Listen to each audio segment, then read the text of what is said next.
안녕하세요. 임승수입니다. 저는 책을 쓰고 강의를 하는 사람인데요. 오늘은 여러분과 여기 이제 적혀 있는 미국의 금리 인상과 그 여파라고 하는 건 이제 우리나라에 무슨 영향이 있을 것인지에 대해서 좀 얘기를 하려고 하는데요. 사실 뭐 경제에 관심 있는 분들은 미국 금리 인상이 우리에게 굉장히 뭐 큰 영향을 미칠 거다. 아니면은 뭐 생각보다 그렇게 큰 여파는 없지 않을까 뭐 이렇게 설왕설래하는 얘기가 많은 걸 알고 계실 텐데요. 오늘은 이제 그 중에서 만약에 이제 미국의 금리 인상이 우리에게 굉장히 뭐라고 해야 될까 경제적으로 안 좋은 영향을 끼치게 되면 구체적으로 그것이 어떤 식으로 우리에게 나타나게 되는지 그 경로는 어떤지를 제가 조금 조곤조곤하게 자세히 풀어서 경제 기사를 읽는 것이나 이런 것에 좀 이렇게 뭐라고 해도 부담스럽거나 잘 이해가 안 되는 분들도 쉽게 이해를 할 수 있도록 한번 자세히 풀어드려 보겠습니다. 우선 이 미국의 금리 인상이라고 하는 것을 이제 좀 구체적으로 논하려면은 이 개념부터 우리가 이 얘기를 해야 될 것 같아요. 양적 완화. 사실 이 양적 완화라고 하는 단어 좀 익숙한 단어는 아니잖아요. 보시기에도 우리나라 말로 이렇게 좀 뭐라고 해야 될까 매끄러운 표현이 아니잖아요. 아시다시피 이제 이것은 번역어예요. 그 원래 이제 QE라고 하는데요. 영어 표현으로 이제 퀀터터티브 어이고 티브 이징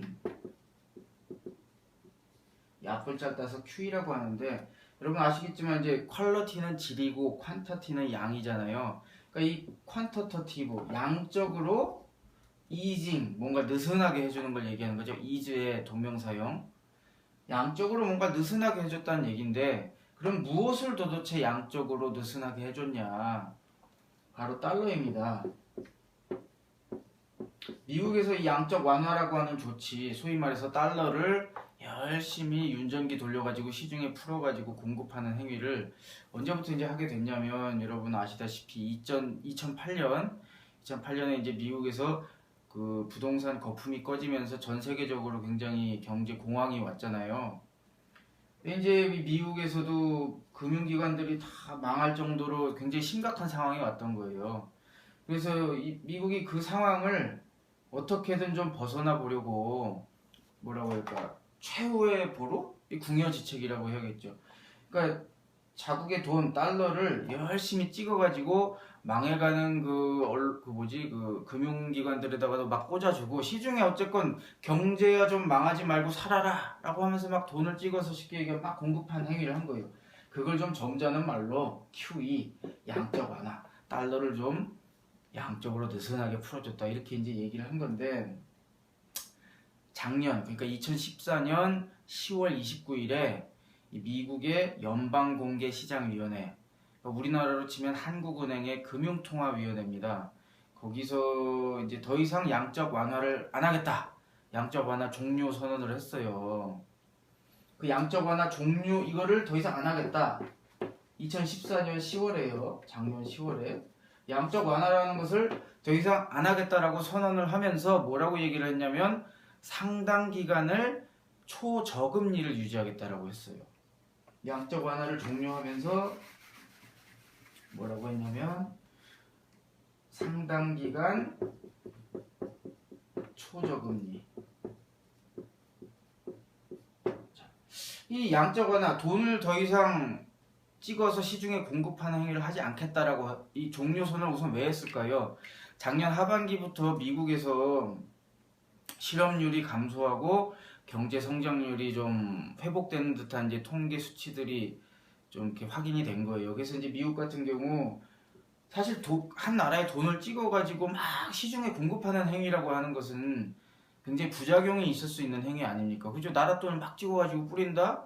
굉장히 위험한 행위죠. 이제 미국은 어쨌건 그동안 너무 힘들었기 때문에 이제 이런 행위를 했던 건데 경제가 어느 정도 회복되는 기미가 보이니까 더 이상 이렇게 부작용이 생길 가능성이 높은 이 양적 완화를 더 이상 할 필요가 없겠다라고 이제 나름의 판단을 하게 된 거예요. 그리고 이제 양적 완화 종료를 선언한 거죠. 그런데 그것과 더불어서 상당 기간을 초저금리를 유지하겠다는 얘기를 한 거예요. 그렇다는 것은 이 양적 완화 종료와 이 금리가 뭔가 연관이 있으니까 이것을 이제 함께 얘기를 했겠죠? 여러분이 막 헷갈리실 거예요. 뭐 금리가 오르니 내리니 하면 그게 도대체 언제 어떻게 이루어지는지 우리가 사실 좀 잘 확 이해하기가 쉽지 않은데 그것을 좀 간단하게 좀 약간 도식화시키긴 했지만 단순하게 설명을 드리면 금리가 오르고 내리는 것은 이렇게 얘기하면 쉬울 것 같아요. 금리라고 하는 것은 이렇게 이해하면 이해가 쉽습니다. 돈의 가격, 아니 돈의 사용료다. 이게 무슨 뜻이냐면은 아마 이 영상 보시는 분들 중에서도 이제 주택담보대출 아마 끼고 계신 분들 많이 계실 거예요. 뭐 집 살려면은 솔직히 뭐 1억 막 그거 넘게 막 이렇게 빚지는 사람들이 많잖아요. 우리가 그렇게 돈을 은행에서 주택담보대출 막 1억을 대출 받는다 할 때 은행에서 그냥 빌려주는 게 아니죠. 매달 이자를 줘야 됩니다. 쉽게 얘기하면 내가 그 1억이라고 하는 돈을 빌리기 위해서는 그 돈의 사용료, 그 돈 가격이죠. 쉽게 얘기하면 내가 돈을 빌리는 가격을 지불을 하는 거예요. 그런 걸 우리가 금리, 뭐 이자 이렇게 얘기를 할 텐데 쉽게 얘기하면 어떤 이 돈이라고 하는 것에 내가 빌린 돈의 가격인데 여러분이 가격이라고 하는 어떤 상품의 가격은 수요와 공급이 변함에 따라서 연동돼서 변하지 않습니까?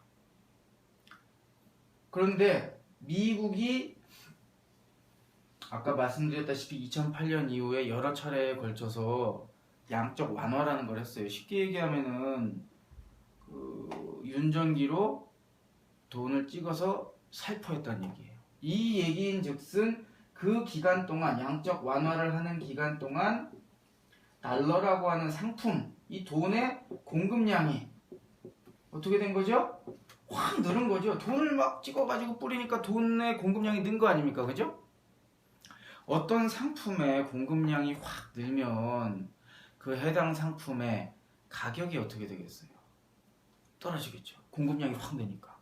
그러니까 쉽게 얘기해서 이 달러의 공급량이 느니까 돈의 가격이라고 하는 이자가 어떻게 됐겠어요? 미국에서 떨어진 거예요. 왜냐하면 시중에 돈이 흔하니까 그 돈을 구해서 사용하는 데 드는 이자 비용이 확 줄어든 거예요. 돈의 공급량이 확 늘었으니 그 기간, 양적 완화를 하는 기간 동안 미국에서 굉장히 낮은 금리, 초저금리가 계속됐던 거예요.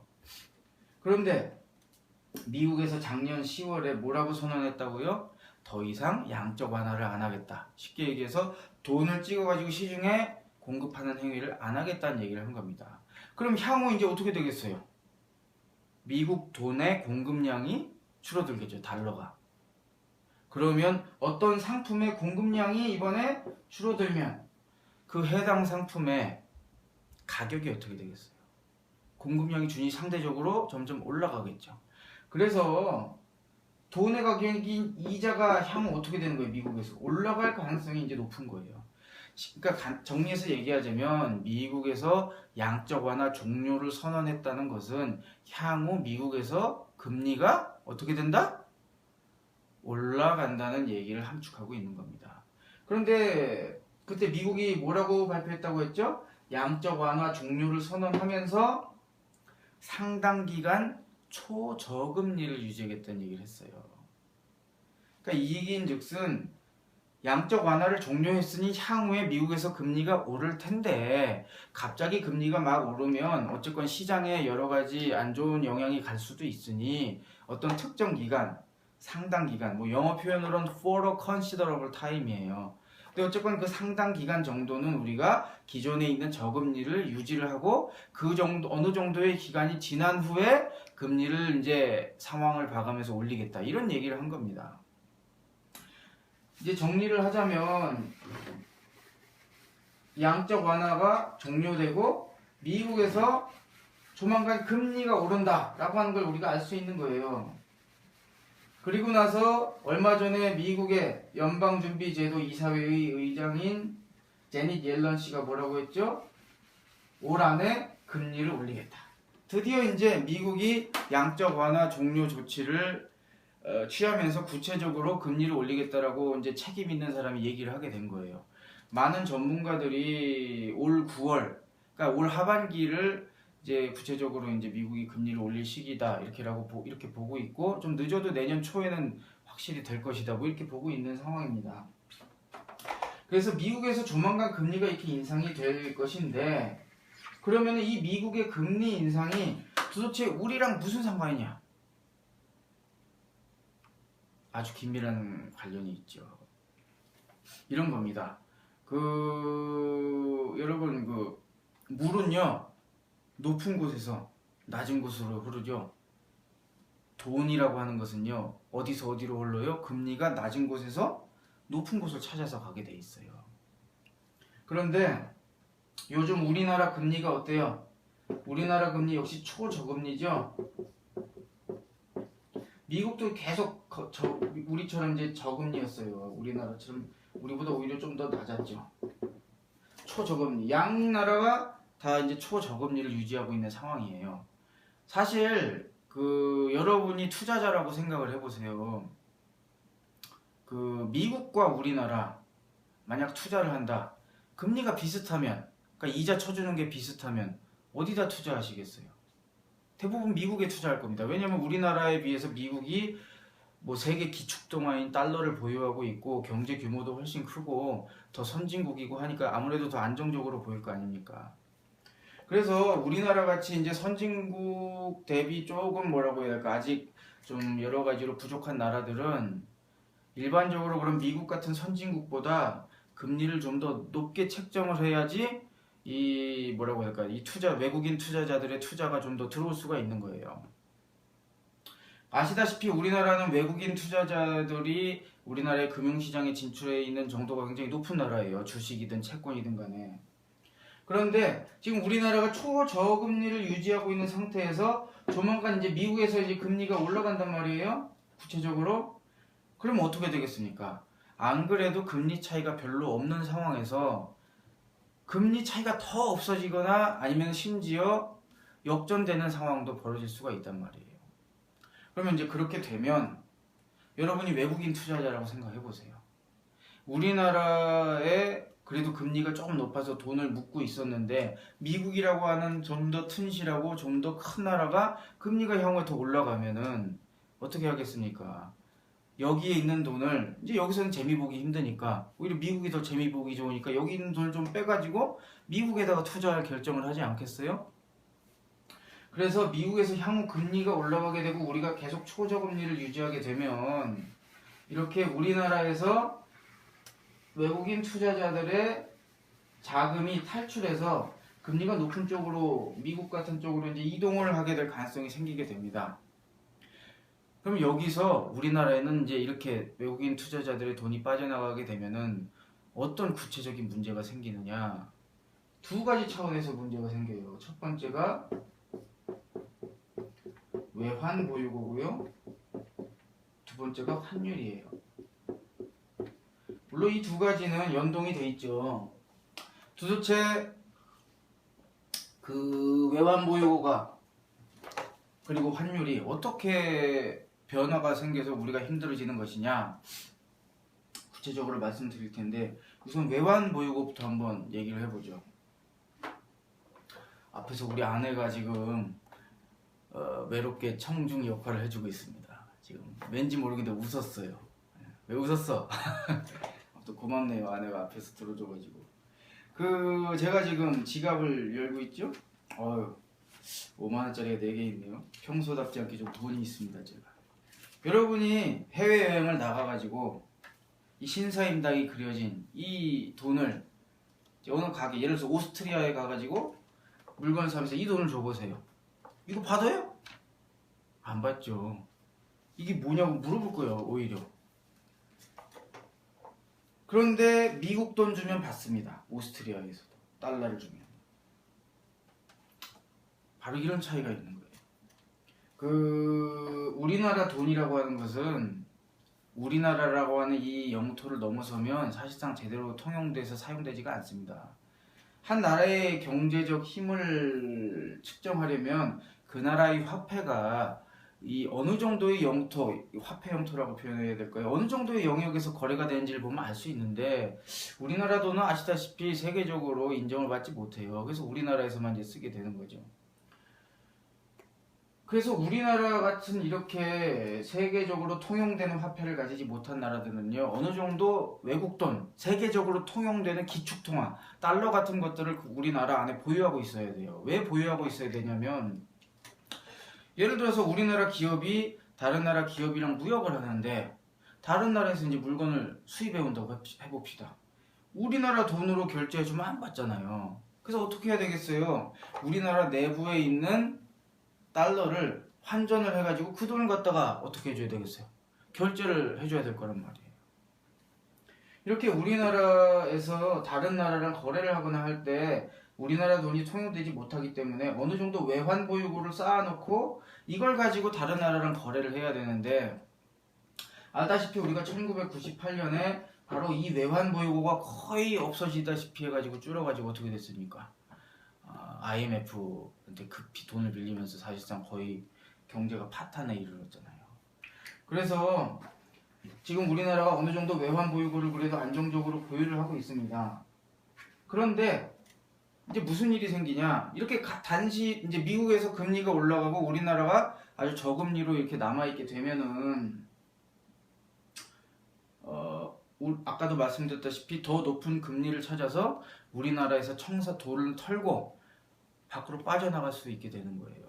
그러면 이제 그 빠져나가는 행위를 어떻게 하겠습니까? 외국인 투자가가 보유하고 있는 우리나라 채권 같은 것이나 이제 그런 걸 팔고, 그러면 팔면은 이 사람이 뭘 받겠어요? 우선 원화로 받겠죠. 우리나라 돈으로. 근데 이걸 들고 나가봐야 소용이 없잖아요. 그래서 우리나라에서 환전을 하겠죠. 달러로 환전해서 들고 나갈 거예요. 그런데 그렇게 더 높은 금리를 찾아서, 아시다시피 이제 투자자들 대부분이 단타성 아닙니까? 금리 차이가 갑자기 탁 나게 되면은 적지 않은 사람들이 한꺼번에 매물로 내놓고 털고 나가게 되면은 어떻게 되겠어요? 달러를 환전하는 사람이, 환전해서 들고 나가는 사람이 많으니까 우리나라의 외환 보유고가 굉장히 빠른 속도로 줄 가능성이 생기게 돼요.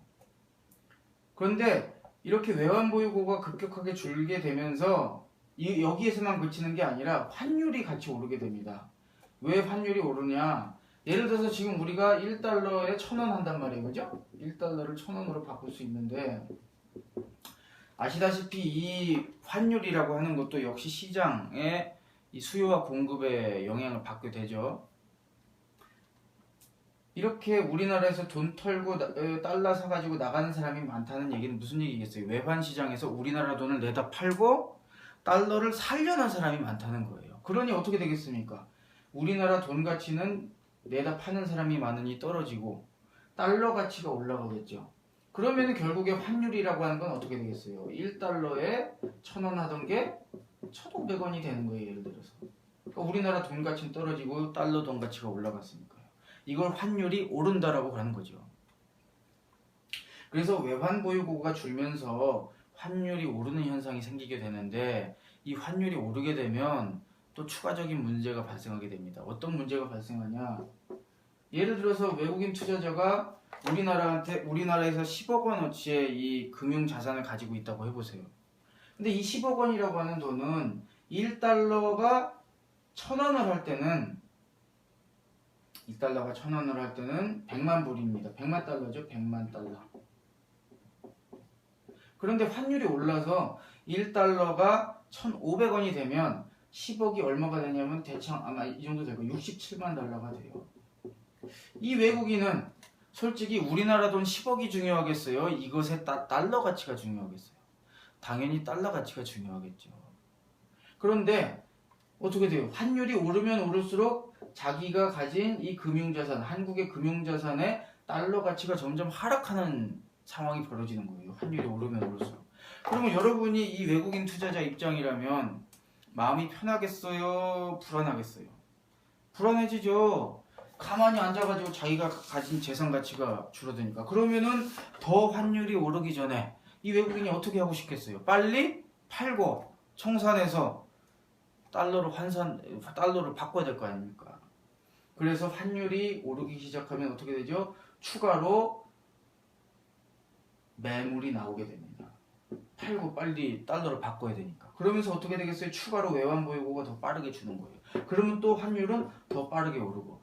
이 악순환이 꼬리에 꼬리를 물고 계속되게 되면 결국에 어떻게 됐어요? 굉장히 빠른 속도로 외환 보유고가 감소하게 되고 환율은 급속도로 상승하게 되는데, 이게 이제 우리나라가 언제 있었던 일입니까? 1998년에 있었던 일이죠. 이 상황이 만약 이제 아주 심각해지면은 외환 위기가 올 가능성도 이제 배제를 할 수가 없는 거예요. 그러면 여러분 입장에서는, 여러분이 만약에 우리나라의 금융 당국이에요. 그럼 여러분은 이 상황을 수수방관하고 있어야 되겠습니까? 아니면은 이런 상황을 좀 막아야 되겠어요? 당연히 막아야죠. 자, 외국 사람들이 갑자기 털고 빠져나가는 속도가 빨라져가지고 외환 보유고도 줄고 환율이 늘고 있는 것인데, 이렇게 된 이유가 뭐예요? 미국에서 금리가 올랐는데 우리는 초저금리를 계속 유지하고 있다 보니까 이 일이 벌어진 거 아닙니까? 그죠? 그러면 우리나라에서 이렇게 돈 빠져나가는 것을 막으려면 우리나라도 금리를 어떻게 해야 되겠습니까? 올려야죠. 이자 쳐줄 테니 나가지 마세요. 그래서 이게 중요한 거예요. 미국에서 양적 완화 종료 이후에 금리 인상이 예상된다는 것은 결국에 이것이 곧이어서 우리나라에서의 금리 인상도 예측이 되는 상황이라고 하는 거예요. 왜냐하면 우리나라는 금리를 어느 정도 높게 가져가지 않으면 외환 보유고와 환율 부분에서 문제가 생길 수 있기 때문에 그런 거예요. 우리나라로는 금융당국은 환율과 외환 보유고 강화 차원에서 어떻게 할 수밖에 없는 거예요. 금리 인상을 할 수밖에 없는 상황에 처할 가능성이 높은 거죠. 그럼 여기서 이제 문제가 발생하는 거예요. 바로 우리나라 역시 금리 인상을 하게 될 경우 이제 우리나라에서 이제 문제가 발생할 가능성이 커지게 되는데, 왜 그러냐면 바로 우리나라의 부채 문제가 심각하다는 데 있어요. 부채 문제. 그 우리나라 부채 문제가 심각하다는 것은 뭐 여러분이 뉴스에서도 많이 보셨겠죠. 뭐 가계 부채, 뭐 아니면은 뭐 정부 부채, 기업 부채 다 이제 심각한데, 일반적으로 우리가 이제 부채, 어떤 한 나라의 부채를 얘기할 때 그 가계 부채, 기업 부채, 정부 부채를 이제 따로 얘기하는 것보다는 그 세 가지를 다 합쳐가지고 국가 총 부채, 가계, 기업, 정부를 다 합친 총 부채를 얘기하는 것이 좀 그 부채의 현황을 제대로 파악할 수 있다고 합니다.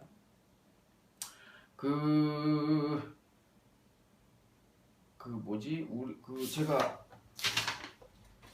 그 KBS 박종훈 기자분이 2014년 11월 3일에 썼던 기사에 뭐 좋은 데이터가 있어서 제가 좀 옮겨왔어요. 뭐냐면 2011년에 맥킨지 부설 연구소인 MGI에서 우리나라의 이제 국가 총부채 규모를, 아까 말씀드린 가계, 기업, 정부를 다 합친 국가 총부채 규모를 조사한 결과가 이렇게 나왔대요.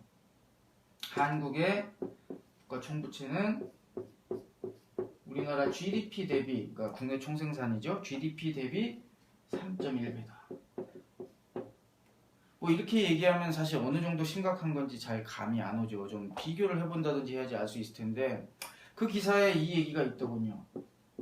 그리스가 아시다시피 부채 문제로 폭삭 망하지 않았습니까? 그죠? 그리스가 GDP의 부채가 국가 총부채 2.6배 정도래요. 아니, 부채 문제로 쫄딱 망한 그리스가 2.6배인데 우리나라는 3.1배라면은 도대체 얼마나 부채 문제가 심각한 겁니까? 우리나라 부채, 이것도 근데 2011년 얘기예요. 그 이후에 아시다시피 우리나라가 이제 지금 막 정부에서 빚내가지고 집 사라고 막 권하고 있잖아요. 그 이후에도 이제 가계 부채도 어마어마하게 불고, 지금 이 이후로 부채가 더 빨리 늘었어요. 그래서 이렇게 우리나라가 지금 부채 문제가 매우 심각한 상황인데, 여기서 이제 우리나라가 환율과 외환 보유고 방어를 위해서 금리를 인상하게 되면 어떤 문제가 발생하느냐. 바로 이거죠.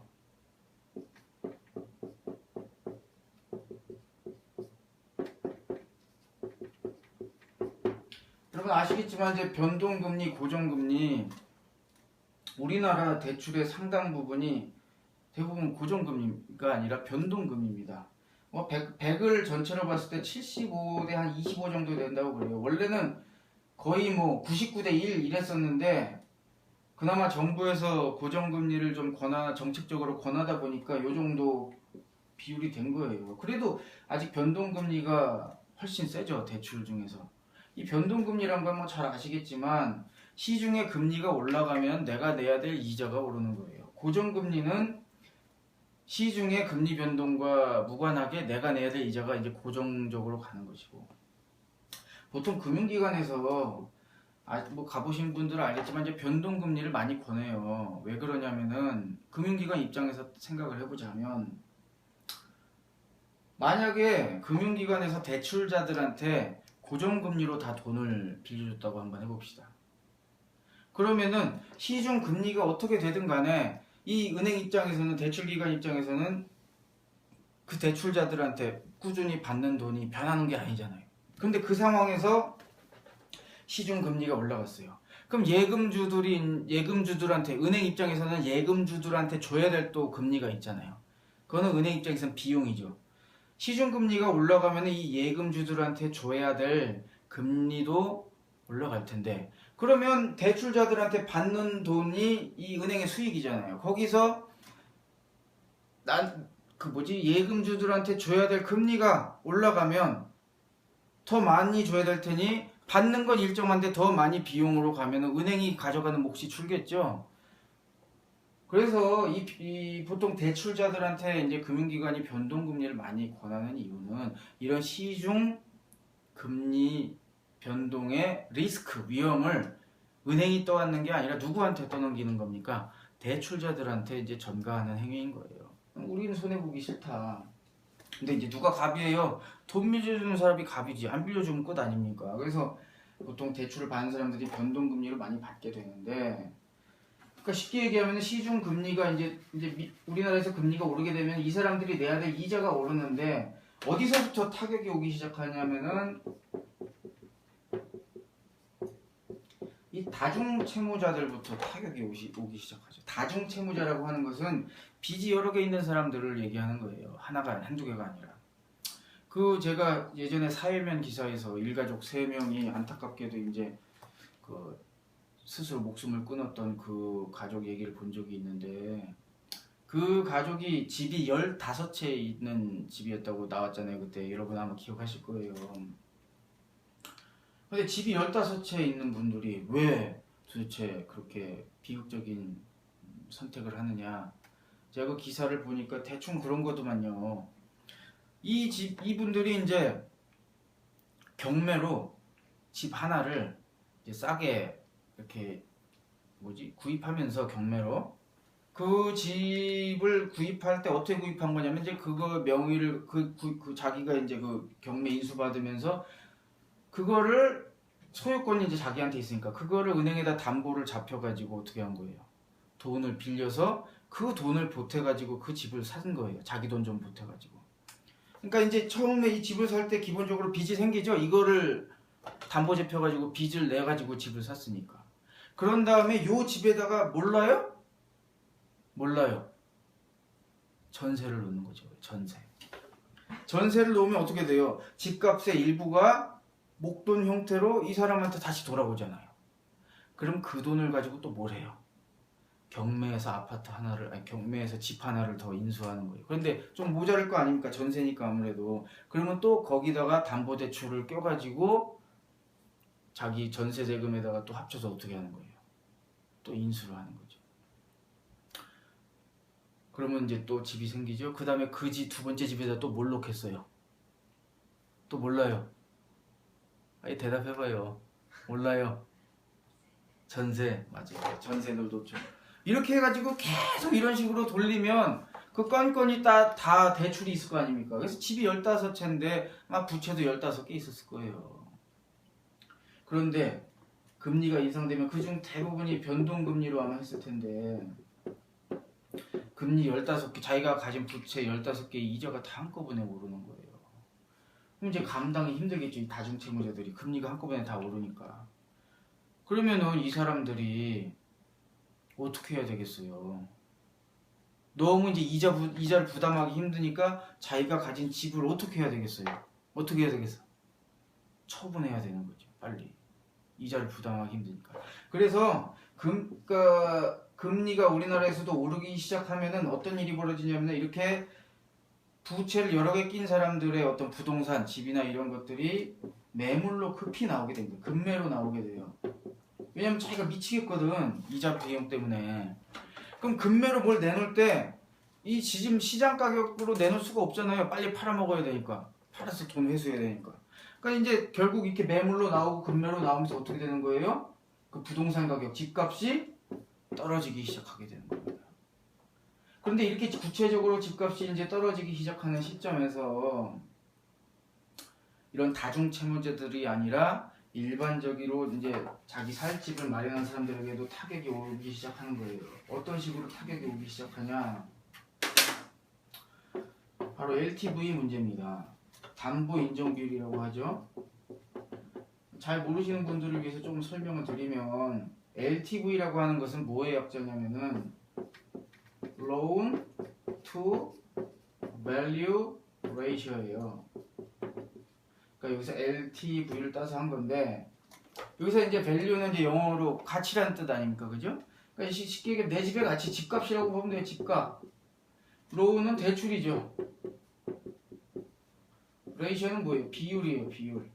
그러니까 쉽게 얘기하면은 내 집값 대비 그 집을 사기 위해서 빌린 대출금의 비율을 얘기하는 겁니다. 예를 들어서 그 담보인증비 내가 이제 4억짜리 집을 샀는데 돈이 1억 2천밖에 없어가지고 요 사는 4억짜리 집을 은행에 담보제 펴가지고 2억 8천을 걷다. 그럼 47에 28, 2억 8천은 4억의 몇 퍼센트예요? 계산해보면 70%거든요. 이럴 때 LTV 70%라고 얘기하는 겁니다. 지금 아시겠지만 이제 나라에서 이 LTV를 한도를 70%로 정해놨어요. 그러니까 쉽게 얘기하면 내가 4억짜리 집을 사는데 최대 2억 8천을 끌 수 있다. 근데 물론 아시겠지만 여러 가지 뭐 보험이니 뭐 편법으로 해가지고 지금도 80%, 90% 막 이렇게 빌리는 사람들도 있단 말이에요. 그러니까 집을 요즘 사는 사람들이 막 전세난도 있고 해가지고 굉장히 실수요자들이 어떻게든 전세가 너무 비싸니까 무리하게 지금 대출을 끼고 70%니 80% 꽉꽉 채워가지고 사는 분들이 적지 않거든요. 그런데 이분들에게 이제 어떤 문제가 생기기 시작하냐면 집값이 떨어져요. 예를 들어서 아까 내가 4억짜리 집을 빚을 2억 8천을 끼고 1억 2천은 막 내가 부모님 삥 뜯고 막 이래저래 돈 어디서 마련해가지고 1억 2천 합쳐가지고 이제 4억짜리 집을 샀다고 해봅시다. 자, 아까 내가 얘기했죠. 우리나라 금리 오르기 시작하면은 이제 집값이 떨어질 가능성이 높다고. 집값이 이제 떨어졌어요. 그러다가 이제 뭐 예를 들어서 한 1, 2년 지나서 내 집값이 3억 5천이 됐다. 5천만 원이 떨어져가지고 좀 거품이 꼈을 때 사가지고. 자, 여기서 LTV 문제가 생겨요. 무슨 뜻이냐? 제가 지금 예를 들어서 빚이 2억 8천이 있잖아요. 그런데 이 2억 8천은 집값이 4억일 때는 딱 70%였잖아. 나는 돈 없는 개털이어가지고 이제 70%꽉 채워가지고 빌렸단 말이야. 그런데 내 집값이 3억 5천이 됐어요. 그러면은 지금 집의 가치는 3억 5천이니까 이 3억 5천 대비 2억 8천을 계산해야 되는 거예요. 담보 가치가 3억 5천이 됐으니까. 근데 4억일 때 2억 8천은 70%지만 3억 5천일 때 2억 8천은 70%가 넘겠죠. 집값이 줄었으니까.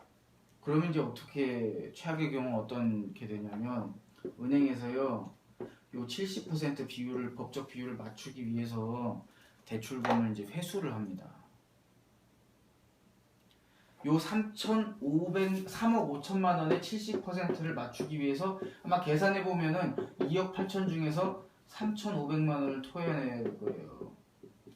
그러니까 은행에서 야 지금 니네가 담보 가치가 이렇게 줄어가지고 니네 지금 빚이 2억 8천 있지 않냐? 근데 이거 70% 넘지 않냐? 그러니까 70% 맞추려면 니네 3,500을 우리한테 대출금 갚아야 쓰겠는데 제가 지금 개털이었잖아요.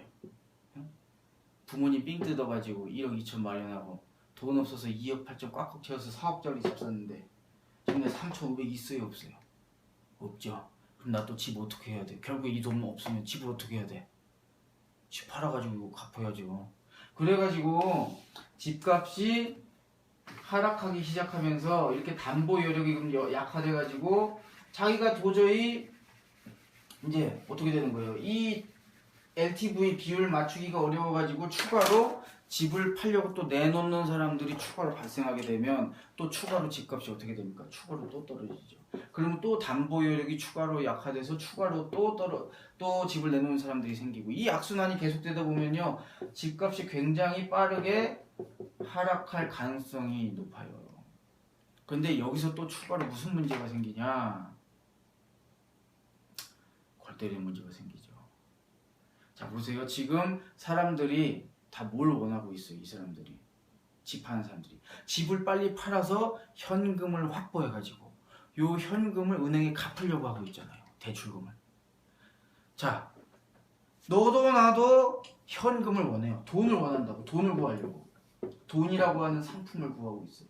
자 어떤 상품의 수요 어떤 상품을 구하려는 상품의 수요가 확 늘어나면은 그 해당 상품의 가격이 어떻게 돼요?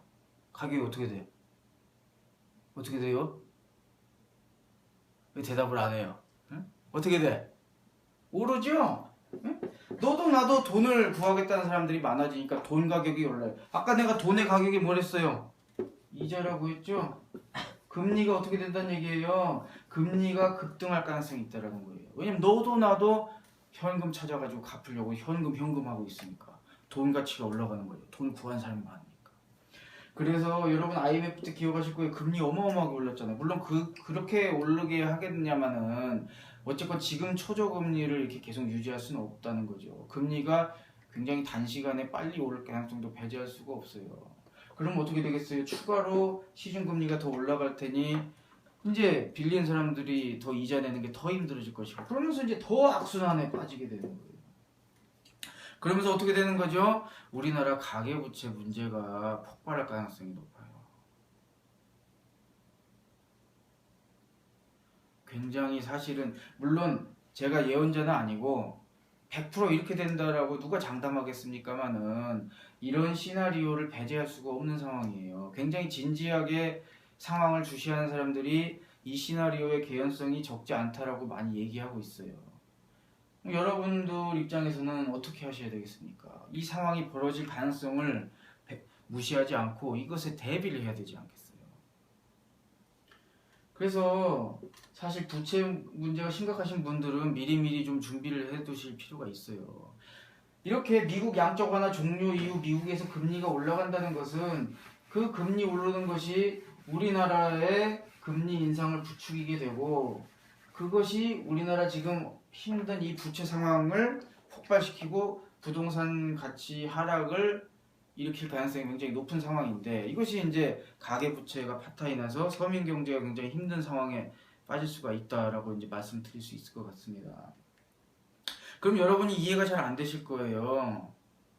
아니 그러면 정부에 있는 관료들이나 이 경제 전문가들은 이 정부에서 이제 경제 파트에서 일하는 분들은 이런 거를 모르지 않을 텐데 이런 가능성을 왜 이렇게 지금 우리나라 이제 무슨 일 하고 있어요? 빨리 이제 금리 낮춰가지고 뭐 하고 있어요?